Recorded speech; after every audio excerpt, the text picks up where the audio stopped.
Here we go. What's up, everybody? How are you doing? And welcome to the Chapman Show. I just want to tell you who I am. My name is Joel Chapman.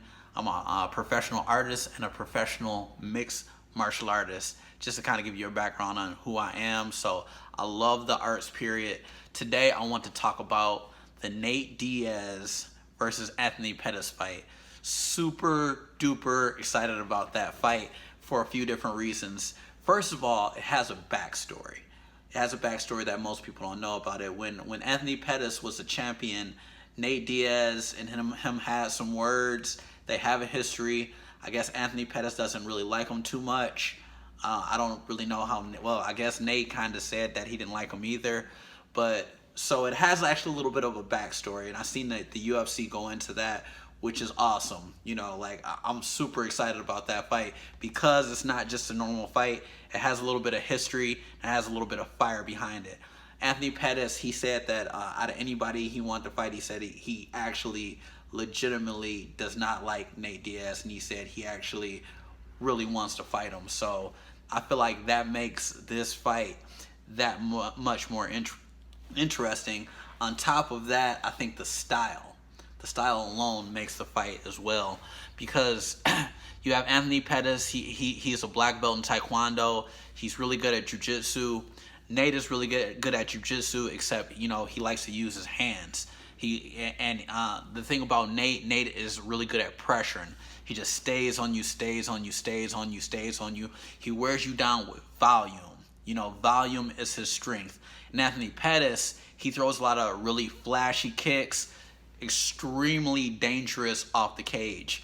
You know, I'm a Taekwondo fighter as well that transitioned to MMA, you know, just like Anthony Pettis, and of course I like jiu-jitsu as well. I have a very similar fighting style as Pettis, except Pettis is like right here and I'm more like right here, you know, on skill wise. You know, I'm a pro myself, but he's a higher level pro, you know. So the thing is about that fight is any counter to a good kick is a good punch. So, but the thing about Anthony Pettis I love is he takes a lot of chances. He takes a lot of risk. He doesn't care about throwing whatever type of kicks because he's very good on the ground. But the thing is, I don't think that Nate will try to take him to the ground anyways. Nate isn't like a wrestler, you know what I mean? Even though he's very, very, very good on the ground. So I think that you should expect a lot of crazy kicks and just a lot of high volume pressure from Nate Diaz. I feel like the leg kicks are going to be there's going to be a huge variable in this fight, because Anthony Pettis, he throws a lot of leg kicks, and in the past Nate has been susceptible to leg kicks. But the thing is, we haven't seen Nate fight in a long time, so we don't know what Nate's been working on in this off time. And Nate's boxing and his cardio is on a completely different level. So that makes this fight that much more exciting. And you know, Pettis, he's on a tear. He just got that knockout. Stephen Wonderboy Thompson, that was a great fight. Pettis is looking very good at 170. You know, I'm just excited about this fight. I'm a huge Diaz fan. I'm a huge Pettis fan. How do you think this fight is going to play out? I don't know how this fight is going to play out. I have no idea who's going to win this fight. I feel like it depends on what Anthony Pettis comes out, and it depends on what Nate Diaz comes out.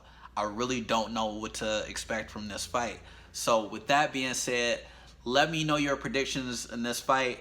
Who do you think wins? What round? Let me know. And I would like to also thank my sponsors.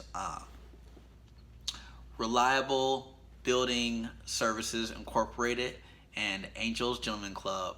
And you can also follow me on Instagram, Little Juggernaut, or you can just find me on Facebook, The Chapman Show.